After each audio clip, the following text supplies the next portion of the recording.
Passadas essas coisas, no reinado de Artaxerxes, rei da Pérsia, Esdras, filho de Seraías, filho de Azarias, filho de Ilquias, filho de Salum, filho de Zadok, filho de Aitube, filho de Amarias, filho de Azarias, filho de Meraiote, filho de Zeraías, filho de Uzi, filho de Buque, filho de Abizua, filho de Finéias, filho de Eleazar, filho de Arão, o sumo sacerdote.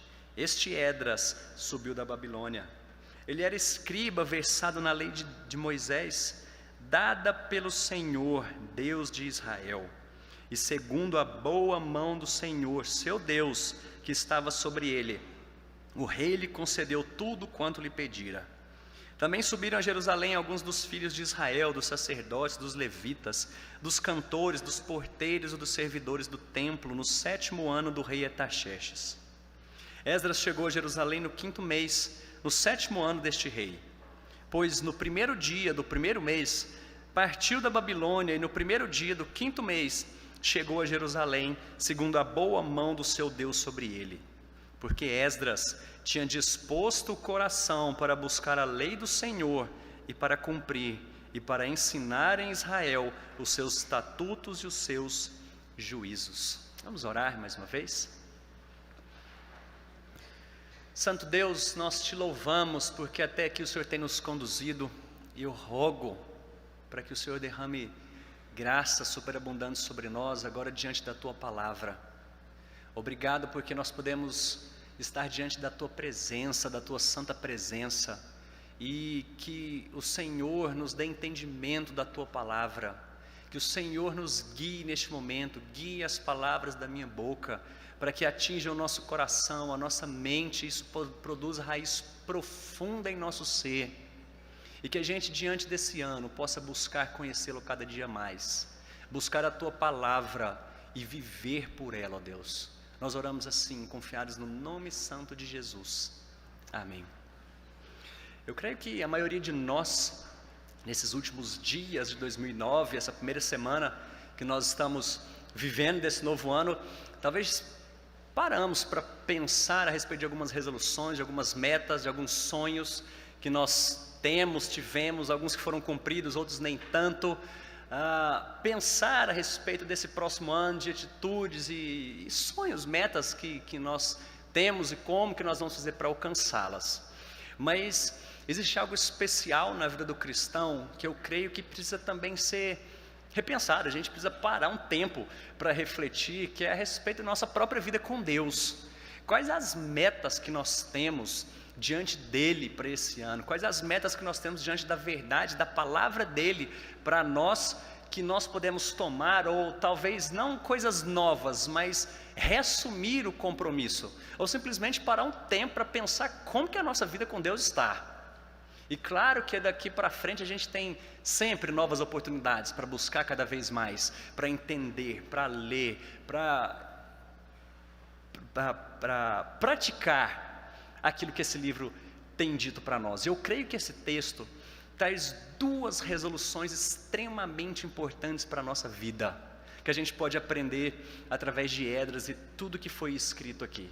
Mas antes da gente entrar aqui no capítulo 7, no nosso texto propriamente lido, ele começa dizendo no versículo 1, essas seguintes palavras: passadas essas coisas. E ele continua então e vai falar a respeito dessa história. Mas o que são essas coisas que foram passadas, que aconteceram para chegar aqui nesse capítulo 7? Só para a gente relembrar o que vem antes aqui, mas talvez até um pouco antes, o povo de Deus certas vezes desobedecia e desonrava o nome do Deus de Israel. Deus falava: olha, vocês precisam me buscar, vocês precisam estar nos meus caminhos. Mas eles por muitas vezes se contaminavam com outros deuses, com outros povos, não cumpriam o que Deus havia proposto para eles através da sua palavra, através de alguns profetas, de homens conduzidos e usados por Deus para falar a sua vontade. E quando outros mensageiros eram levantados, o povo de Deus às vezes até zombava dessa mensagem. Então Deus chega num momento em que a sua ira e que essa desobediência chega diante dele e fala: agora chega, vocês vão ter que experimentar um pouco da minha ira para saber quem eu sou. E então é narrado para nós a respeito de Nabucodonosor, o grande rei da Babilônia, que invade agora Israel, Jerusalém, e tem uma primeira leva de escravos que vai toda para a Babilônia, e uma segunda leva, pouco tempo depois, que agora vai o restante do povo. Só ficaram poucos ali em Jerusalém, gente que tinha sobrevivido à espada, mas que não tinha condição nenhuma de reconstruir o reino, de reconstruir Jerusalém, muito menos o templo. Então algumas poucas pessoas ficam, mas a maioria vai embora, agora cativa para a Babilônia. E nessa segunda vez eles destroem os muros de Jerusalém, destroem a cidade por completo, mas não só isso, eles destroem o templo e levam tudo que pertencia ao templo, local onde o povo de Deus adorava o Senhor, local que era manifesta a presença de Deus, do Deus de Israel no meio do povo. Agora eles destroem tudo aquilo e levam todos os utensílios embora para a Babilônia. Mas o interessante é que quando a gente entra no primeiro capítulo aqui de Esdras, é o cumprimento de uma profecia que para nós é narrada em Jeremias capítulo 25, de uma forma muito mais clara em Isaías capítulo 44, a partir do versículo 28, que fala exatamente o que queria acontecer. Então essa profecia dizia que cerca de 70 anos depois do cativeiro, haveria um libertador e que Deus traria de volta o seu povo. Então a gente entra no primeiro capítulo, que é exatamente esse povo sendo levado de volta, Deus movendo o coração do rei Ciro, e ele emite um decreto dizendo que o povo agora podia voltar para reconstruir o templo. Ele agora tinha noção de quem era esse povo, quem era o Deus de Israel. Ele então emite esse decreto e fala: olha, vocês podem voltar, leva gente com vocês, leva mão de obra, pode levar um bocado de gente aí.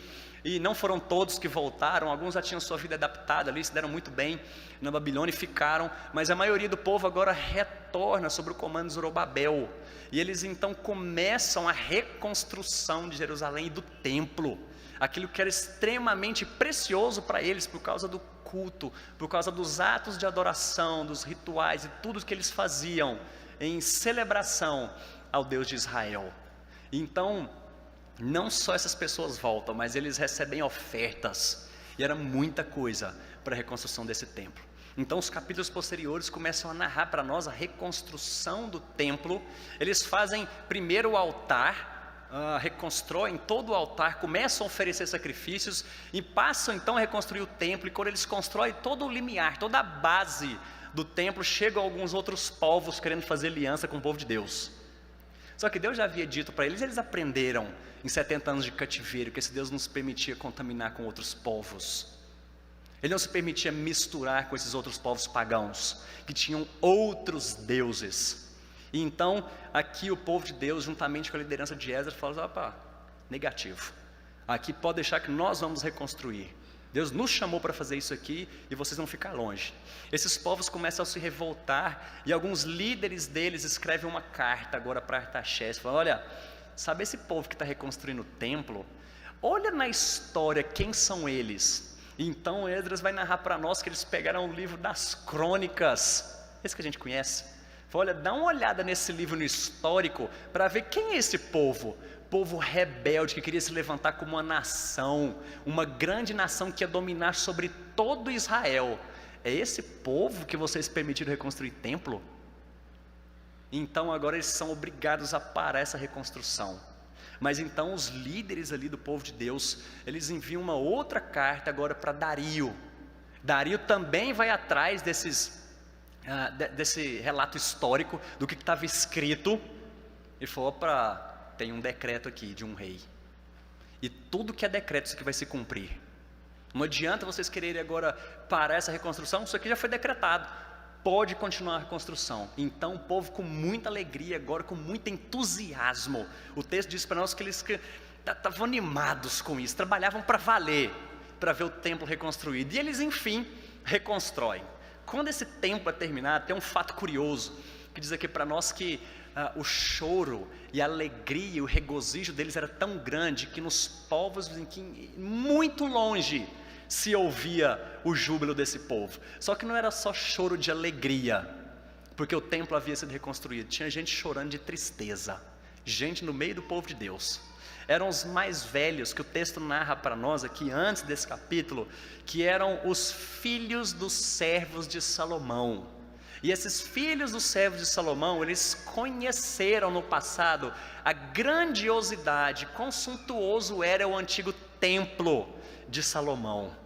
Mas agora o templo é destruído, ele é reconstruído. E claro, não chegava nem perto daquilo que era antes. Então esse povo começa a chorar de tanta tristeza. Mas aí vem uma outra história conhecida, que nós temos o livro de Ageu. Então entra Ageu nessa história, juntamente nesse período aqui, vai divertir o povo. Falou, opa, que história é essa? Vocês chorando por causa do tamanho de um templo? Gente, nosso Deus está aqui no nosso meio, a gente pode adorá-lo novamente. Então o povo volta a restaurar, tem toda uma reforma espiritual sobre eles. E aí naquele tempo eles celebram, templo terminado, gente com alegria, celebrando nosso Deus, eles celebram a Páscoa. Tudo isso apontando para o que aconteceria muito tempo depois. A gente vai ver que todo esse texto que nós vamos falar a partir de agora, ele representa algo que nós vamos celebrar hoje, daqui a pouco.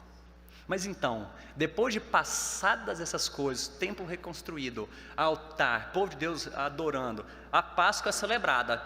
E aí nós vemos aqui, versículo 1 dizendo, passadas essas coisas. E aí nós temos duas realidades aqui a respeito da vida cristã, que eu tenho certeza que podem ser usadas para nós, como resoluções firmes e convicções que nós podemos ter diante desse ano que se inicia. E a primeira delas que nós vemos aqui, é o privilégio que nós temos de poder conhecer o nosso Deus.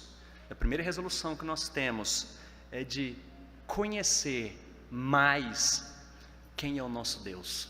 E nós vemos aqui algumas realidades a respeito de quem é esse Deus.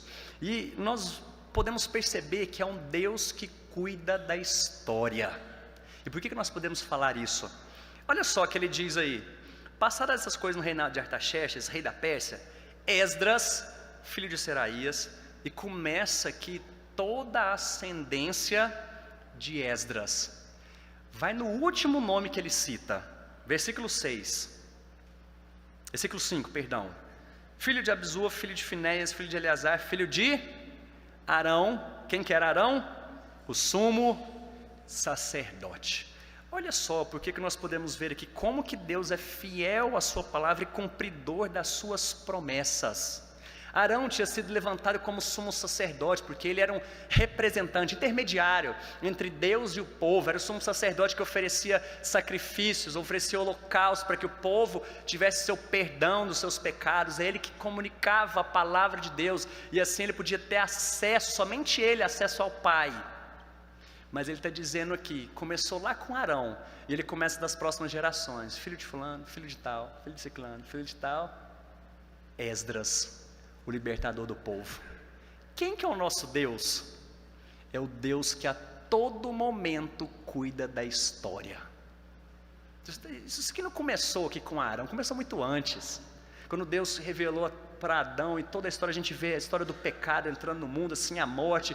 Agora Deus providenciando um meio para que o povo fosse liberto dessa morte, tivesse perdão dos pecados, levanta um sumo sacerdote, e agora a gente chega em Esdras. Eu penso que Arão, de forma nenhuma, pensou, olha, eu queria tanto que um descendente meu fosse libertador do povo. Talvez, quem sabe, eu não sei nem falar, um tataraneto pudesse ser o libertador do povo. Eu tenho certeza que esse homem nunca pensou isso. Mas olha só, Deus cuidando da história do seu povo. Gente, isso aqui é algo impressionante. Geralmente a gente lê esse tanto de nome aqui, quando a gente está fazendo leitura da Bíblia, a gente passa meio de largo, né? É um monte de nome, próximo. Mas isso aqui é importante para nós, não os nomes em si, mas o que nós podemos aprender, que Deus tem um povo, Deus havia feito uma promessa, uma aliança com o seu povo, e aqui agora Ele está cuidando, Ele está cumprindo tudo aquilo que Ele havia prometido para o seu povo. Vocês são o meu povo, eu sou o seu Deus. Aí o povo se rebela. Eu falei, vocês vão continuar vendo que vocês são o meu povo, e eu sou o seu Deus. Cativeiro. Mas agora ele promete lá, através de Jeremias, fala, mas calma, isso aí vai passar. 70 anos depois, e lembra que quem sabia disso, o povo que foi levado cativo, tanto que a história bíblica tá ligada uma com a outra, uma continuidade. Esse primeiro povo que foi levado cativo, no meio deles tinha 3 jovens lá, quatro jovens, perdão, um deles era Daniel. Mas então nós vemos Deus cuidando da história do seu povo. Como é que ele faz isso? Basta a gente pegar todo o escrito. Hoje pela manhã nós ouvimos algumas partes da história de Moisés. Desde menino, Deus cuidando, foi educado. Agora ele também é o libertador do povo em cativeiro, no Egito. Deus cuida do seu povo, agora Moisés, libertador do seu povo. Eles vão para uma terra prometida, Deus cuidando do seu povo. A história passa, e olha só para onde está apontando. Agora um segundo libertador, Esdras, junto com alguns outros líderes. A história passa, e Deus levanta um outro libertador, o grande sumo sacerdote, aquele que em Hebreus é falado, aquele que é muito maior do que qualquer outro sacerdote. Sabe quem é esse? Jesus Cristo. Deus cuidando da história do seu povo. Agora ele levanta um grande libertador, não só de uma escravidão, como aquele povo. A gente não trabalha como escravo para outros, mas nós éramos escravos do pecado. E agora nós temos um grande libertador. E olha só, Deus cuidando da história do seu povo. Você está aqui nessa noite.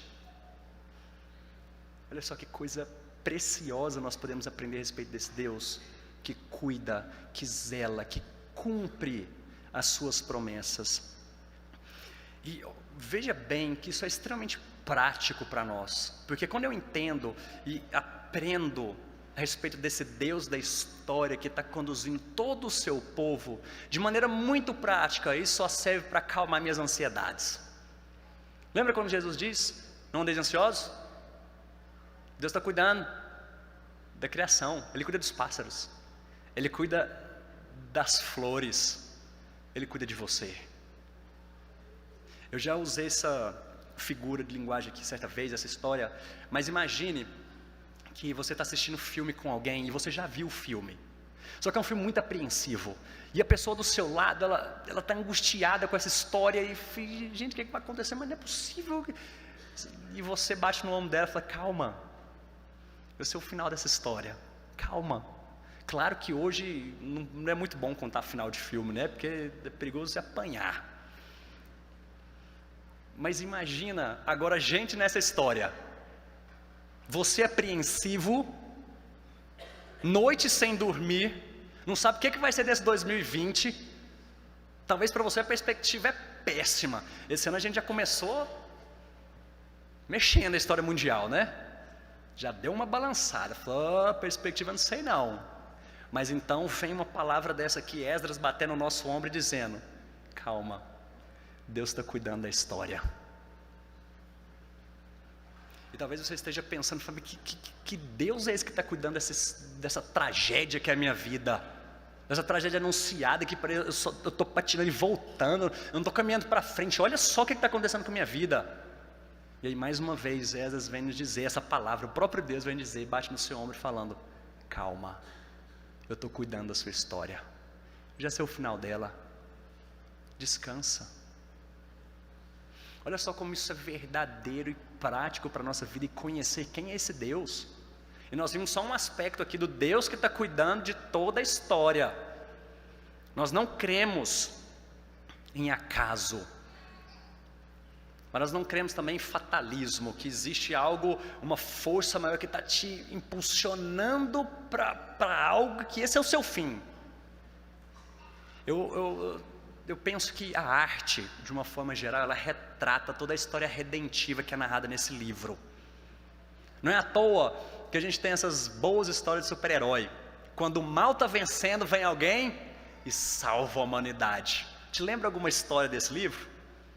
Ou então quando tudo está mal e acontece alguma coisa e no fim o casal vive feliz para sempre. Porque essa é a história narrada de um Deus que salva o seu povo, e todo o seu povo vai ter um final feliz. Não é muito comum e não faz muito sucesso filme que não tem esses finais felizes, final trágico. Isso faz muito sucesso, mas é porque Deus implantou no coração do homem essa realidade. Mas voltando para a nossa história aqui, é exatamente isso. É virando para você dizendo: tenha um final feliz, porque Deus está cuidando da sua história. Ele cuida do seu povo. Mas não só isso. Olha só que privilégio que a gente tem agora, porque além de sabermos, ao conhecermos Deus, nós sabemos que é o Deus que cuida da história. Esse texto nos mostra que é o Deus que se revela, porque ele diz aqui, lá no finalzinho, aliás, no versículo 6, perdão, começo do versículo 6, diz assim: ele era escriba, Esdras, que subiu da Babilônia, ele era escriba versado na lei de Moisés. Agora essa parte aqui é a mais impressionante, dada pelo Senhor, Deus de Israel. É impressionante sim a gente poder olhar para Esdras e falar que ele era um escriba versado na lei. E um escriba é exatamente isso, é alguém que é versado na lei de Moisés. Esdras conhecia muito bem. E essa lei que nós estamos falando, que o texto apresenta para nós, não é só a lei do decálogo dos 10 mandamentos, mas ele tinha acesso a todo o Pentateuco, que muito provavelmente é o livro de Josué, que já existia na época aqui de Esdras. Então ele conhecia toda a lei que Deus tinha dado desde Adão até aquele momento, escrita e narrada por Moisés. Então Esdras era versado, ele pôde debruçar, ele estudava, ele ensinava, ele conhecia muito bem essa lei de Deus. Mas o impressionante não é isso. O impressionante é porque essa lei foi dada pelo Senhor. Isso aqui nos aponta de que nós só podemos conhecer a Deus porque Ele permitiu ser conhecido. Imagine esse Deus todo-poderoso, Criador dos céus e da terra, que está regendo toda a história pelo poder da sua mão. Agora esse Deus, ele resolve se manifestar, se revelar. Ele aparece para o homem na viração do dia todos os dias. Agora ele dá a sua palavra, e nós podemos conhecê-lo. E isso aqui é algo que a gente tem que sentir privilegiado, de poder conhecer, de poder entender que esse Deus se manifestou. Mas mais uma vez, isso aqui apontando para algo que viria depois. Por isso que eu te digo que esse texto o tempo inteiro está apontando para isso aqui que nós vamos celebrar daqui a pouco. Porque Deus está conduzindo a história, levantou libertadores, levantou o grande sumo sacerdote que é Jesus Cristo. Agora nós vemos Deus se revelando, e nós estamos falando a respeito da palavra dele, Deus resolvendo se manifestar. E aí teve um que falou: quem me vê, vê o Pai. Eu e o Pai somos um. Eu não vou me revelar só através de palavra da criação, não. Sabe como é que eu vou me revelar? Através do meu Filho. E quem conhece o meu Filho, Jesus Cristo, me conhece. Esse é o Deus que permite ser conhecido. Mas não só isso. Além desse Deus conduzir a história, Ele permitir ser conhecido, revelado. Ele é aquele que no final do versículo 6 vai nos dizer que é aquele que com a sua boa mão nos guia. Finalzinho do versículo, diz aí que ele era escriba, versado a lei do Senhor, e segundo a boa mão do Senhor, seu Deus, que estava sobre ele, o rei lhe concedeu tudo quanto lhe pedira. O que significa ter a boa mão do Senhor sobre nós, sobre a nossa cabeça? Isso significa que o Senhor te deu graça, e Ele está te abençoando, e tudo que a gente faz como povo dele, Deus está com a sua boa mão nos guiando. E quando a gente fala sobre boa mão, tem duas coisas rápidas que a gente pode pensar aqui. Primeiro é a mão do Senhor como todo-poderoso regendo e cuidando. Nós já falamos da história. Deus não é só o Criador, mas Ele está regendo e cuidando. Ele está conduzindo todo mundo. Ele é o Deus todo-poderoso. Mas essa mão também significa um Deus amoroso. Um Deus que não é só transcendente, que está acima e não é limitado por toda a sua criação, mas é um Deus que permite se relacionar. E agora a sua boa mão amorosa, como de um pai, está sobre a nossa cabeça. E o texto aqui afirma que essa boa mão estava sobre Esdras. E a gente pode pensar, mas e daí? O que tem a ver isso, né? A boa mão está sobre Esdras. É porque a boa mão do Senhor estava sobre Esdras que o rei permitiu tudo o que ele permitiu. Ele concedeu tudo o que Esdras pediu. Mas foi pela sua boa mão que o povo pôde ser guiado no caminho, sem nenhum problema. Eles chegaram a Jerusalém, Deus com a sua boa mão os guiando. E foi por causa da boa mão sobre esse homem é que ele pôde liderar uma reforma espiritual sobre aquele povo. A gente vai ver alguns domingos para frente, como o povo foi chamado ao arrependimento, como esse povo se voltou novamente para o Senhor, porque agora eles estavam contaminados com outros deuses. Foi porque a boa mão do Senhor estava sobre eles. E Esdras reconhece isso. Capítulo 7, versículo 27, ele vai falar sobre isso. Capítulo 8, versículos 22 para frente, ele também narra sobre isso. E essa boa mão do Senhor sobre seu povo, sobre nós, me lembram o que o salmista diz no Salmo 127.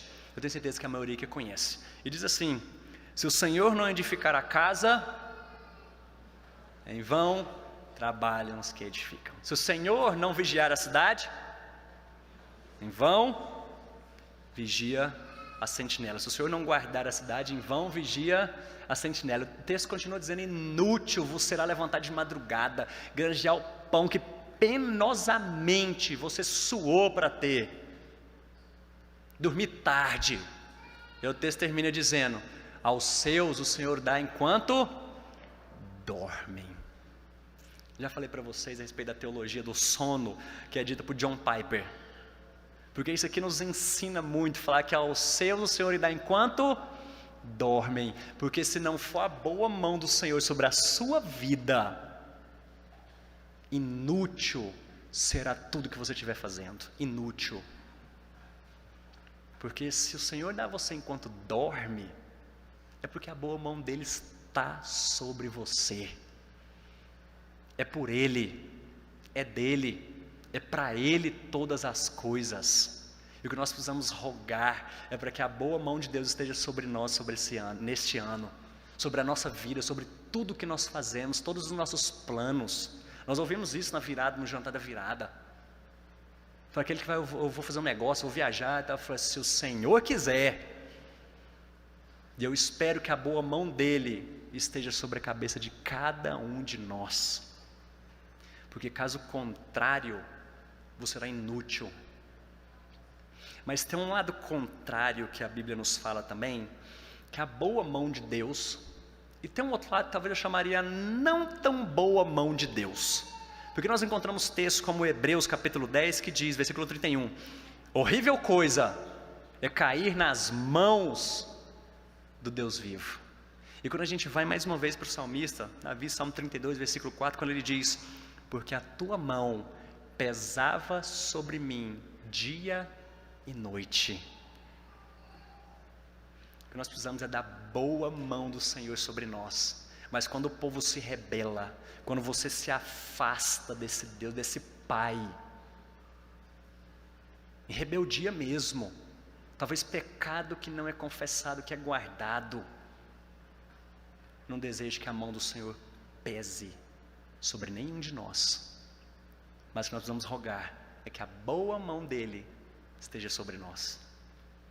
E essa é a primeira realidade que nós encontramos. Eu creio que pode ser uma grande resolução para nós neste ano, conhecer cada vez mais quem é nosso Deus, o Deus de Israel, o Deus que nós servimos, o Deus que nós viemos adorar, o Deus que está aqui no nosso meio. Mas não somente isso, nós temos uma segunda resolução que nós podemos aprender. E antes de entrar nela, quero fazer só um parênteses aqui, porque esse texto termina dizendo no versículo 6, que o rei lhe concedeu tudo quanto lhe pedira. Claro que está envolvida a boa mão de Deus, tudo que aconteceu foi porque Deus permitiu, Deus decretou tudo isso, mas a gente pode perceber aqui que Esdras e toda aquela liderança, eles tinham contato com o rei, eles lidavam, eles tinham certa afinidade com o rei. Eu fico imaginando que O que aquele povo, o povo babilônico, pensava do povo de Israel, do crente? E aí nós vamos para textos como Atos, capítulo 2, que fala que os cristãos contavam com toda a simpatia do povo. Era assim que a igreja vivia. Ele não está falando de povo da igreja, está falando de povo de toda a cidade. O povo contava com a simpatia. E eu fico imaginando sobre nós.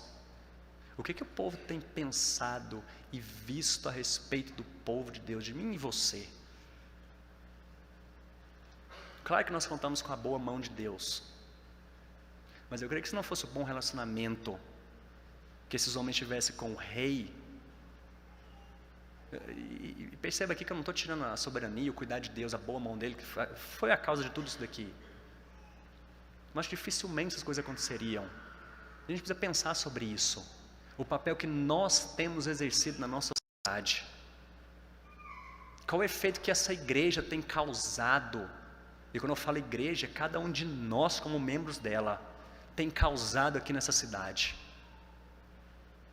Mas continuando, nas nossas resoluções, o texto agora traz algo impressionante para nós. Ele continua nos versículos 7 até o 9, contando um pouco da história de mais gente que tinha voltado para Jerusalém, qual que foi o tempo, ele disse aqui a respeito do mês, quanto tempo eles levaram. E aí termina o versículo 9 dizendo: chegou a Jerusalém, segundo a boa mão do seu Deus sobre ele. Deus cuidando desse povo. Agora o versículo 10. Porque Esdras tinha disposto o coração para buscar a lei do Senhor, para cumpri-la, ou para cumprir, e para ensinar em Israel os seus estatutos e os seus juízos. Um homem com o coração disposto, um homem com o coração que tinha exatamente isso e o coração, quando nós estamos falando aqui, não é simplesmente o órgão que está batendo. Eles tinham lá como o centro de tudo que acontecia no ser humano. Todas as suas afeições, suas volições, suas vontades, desejos, pensamento, tudo vinha do coração. E agora aquele homem comprometido por completo com a Sagrada Escritura. Porque ele dispôs no coração a buscar o Senhor através da sua palavra. Isso nos fala do compromisso que eu e você temos com a palavra de Deus. Isso parece muito com as palavras que são narradas em Lucas, capítulo 9, versículo 51, quando fala a respeito de Jesus Cristo, já no finalzinho já do seu ministério, e ele vai para Jerusalém agora para ser crucificado. E o texto nos diz que Cristo manifestou a intrépida resolução para ir a Jerusalém. Em outras palavras, ele dispôs o seu coração, ele entendia que aquele era o compromisso, ele se comprometeu com a sua missão. Nada nem ninguém ia mudar a cabeça de Jesus Cristo. E o que nós encontramos aqui em Esdras, que dispôs o coração, é que nada nem ninguém ia mudar esse compromisso que ele tinha com a palavra de Deus. E essa disposição, dentro das resoluções que nós temos para 2020, que precisa ocupar nosso coração, diante da palavra desse Deus que nós conhecemos, que nós servimos, o que você já planejou para esse ano? Em relação à Sagrada Escritura. Mas ele diz aqui, dentro dessa disposição do coração, em primeiro lugar, ele ia estudar a palavra do Senhor. Ele diz que ele tinha disposto o coração para buscar a lei do Senhor. Isso aqui, nós vamos conversar sobre tempo. Palavra de Deus e o tempo, porque nós temos vivido um tempo de muita correria. Isso tem servido de desculpa para muitos de nós, para falar: poxa, 2019 eu não tive tempo para ler a Bíblia. Eu assisti um bocado de seriado, fiquei um tempão lá no Instagram, mexi com um monte de outra coisa, mas não tive tempo para ler a Bíblia. Poxa, ó, e 2020 está meio frenético, né? Eu já comecei, eu não sei nem o que o seu coração tem disposto. Qual o maior comprometimento do seu coração? Em buscar, estudar a lei do Senhor. Isso me lembra mais uma vez o salmista dizendo, Salmo 1: antes o seu prazer está na lei do Senhor, e nela medita de dia e de noite. Onde está o seu prazer, a sua alegria? Lembra da história de George Miller, que leu a Bíblia mais de 200 vezes, 50 delas de joelho, e aí no finalzinho da sua vida perguntaram, falou, Miller, se você tivesse um pouquinho mais de tempo, o que você queria fazer? Se eu pudesse eu queria ler um pouco mais de Bíblia, porque eu ainda conheço muito pouco a respeito de Jesus Cristo. Estamos eu e você aqui reclamando de falta de tempo. Mas não somente isso para buscar. Entra uma segunda parte aqui que isso aqui é impressionante. Porque são duas coisas que andam juntas, jamais separadas. Porque ele diz, colocou o seu coração, se dispôs, se comprometeu a buscar a palavra do Senhor, a estudá-la, mas não somente isso, ele diz que buscou cumpri-la, praticá-la, viver essa palavra que ele está aprendendo. Costumo usar a figura de alguém que está malhando muito, e malha só o membro superior, fica fortão em cima das pernas finas, porque esquece, eu não gosto de malhar a parte de baixo, e muitas vezes a gente está parecido com isso com a leitura da Bíblia. Às vezes eu até gosto de ler, e vou acumulando informação, domingo após domingo, leitura após leitura, meu cabeção crescendo, mas o meu corpo está definhando, porque essas palavras estão ocupando só minha mente, mas não ocupa meu coração e o resto do meu corpo para praticá-la. Isso é extremamente importante, tanto é que existe um livro da Bíblia que fala a respeito disso, que uma fé sem obras é morta. E se a leitura que você tem feito dessa palavra, independente se é muito ou pouco, se isso não tem te levado à prática, você está lendo essa palavra de forma errada. Porque essa disposição precisa estar em não só conhecer esse Senhor, mas em cumpri-la. Porque infelizmente, quando a gente, voltando a essa ideia do que essa cidade tem pensado a respeito de nós como igreja, isso tem muito a ver com gente que às vezes até tem buscado conhecer essa palavra, mas que lá fora não tem cumprido. Citando um outro missionário, Hudson Taylor, que fundou a missão no interior da China, quando o seu filho foi também entrevistado, falando que ele disse que o pai tinha lido a Bíblia 40 vezes em 40 anos, e a pessoa que perguntou para ele falou, nossa, é impressionante, hein? Ele falou, não, muito mais impressionante, não é porque ele leu, mas é porque ele praticou o que ele leu. Esse é o nosso chamado como cristão, não é só buscar essa regra de fé e prática, o nosso grande manual, mas o grande desafio é praticá-la. E a sua vida deve ser diferente por causa do que você lê nesse livro. Há coisas que você não vai dizer por causa do que você lê nesse livro. Existem pessoas que você não vai odiar e vai perdoar por causa do que você lê nesse livro. Ler esse livro vai mudar a maneira como você faz negócio, vai mudar a maneira como você ensina, como você trabalha. A leitura desse livro vai mudar a maneira como você trata as pessoas da sua casa.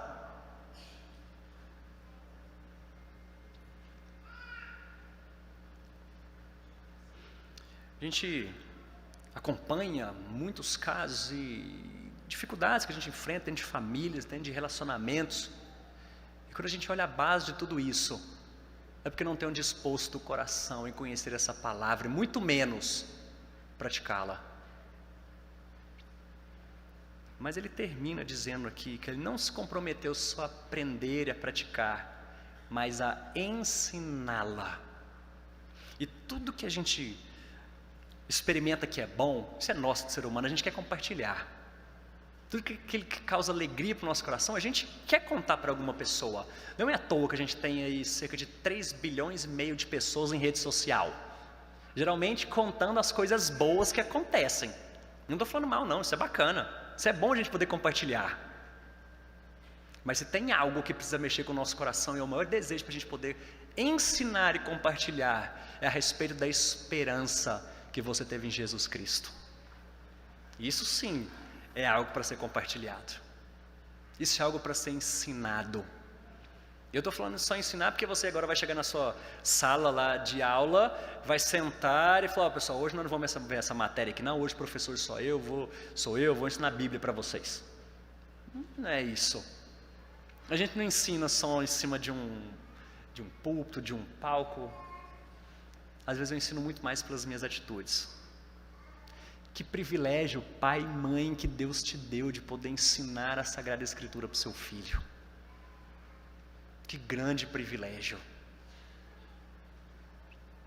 Então, esse texto termina, e claro que a gente vê essas resoluções de poder conhecer mais quem é esse Deus, de poder buscar mais a sua palavra, ter um comprometimento, nosso coração agora dedicado completamente a essa palavra.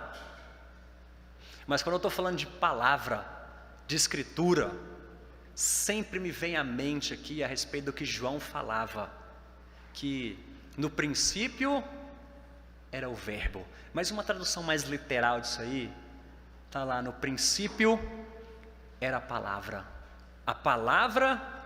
estava com Deus, a palavra era Deus. De quem João está falando? Do Senhor Jesus Cristo. A revelação máxima desse Deus.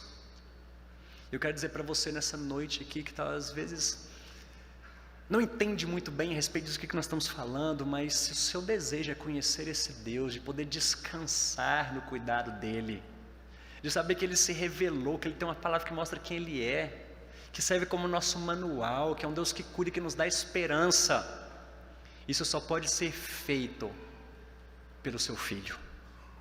É através de Jesus Cristo. Quando Jesus diz: eu sou o caminho, a verdade e a vida, ninguém vem ao Pai se não for por mim, é porque Ele é a palavra de Deus. Ele diz: quem me conhece, conhece o Pai. Somente através de Jesus Cristo e tudo que Ele fez naquela cruz, é possível é o que tornou possível conhecer esse Deus, mergulhar nessa palavra, e é Ele que nos capacita a cumprir tudo que nós temos aprendido.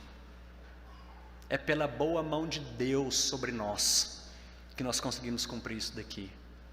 Por isso que eu estou dizendo que do começo ao fim, o que nós estamos fazendo aqui é celebrar quem é Jesus Cristo, o Verbo encarnado, a palavra de Deus. E o meu desejo, minha oração, é para que dentro das resoluções que você fez para esse ano, na sua vida espiritual, possa ser prioridade. Dentro das resoluções, dos seus sonhos, planos, ore para que a boa mão de Deus esteja sobre você. Mas a minha oração também é para que, se você está aqui nessa noite, ainda não tinha entendido a respeito dessa palavra, que é para que você creia em Jesus Cristo, como Deus homem, revelado, que se fez carne, morreu naquela cruz para nos libertar da perdição eterna. Vamos orar.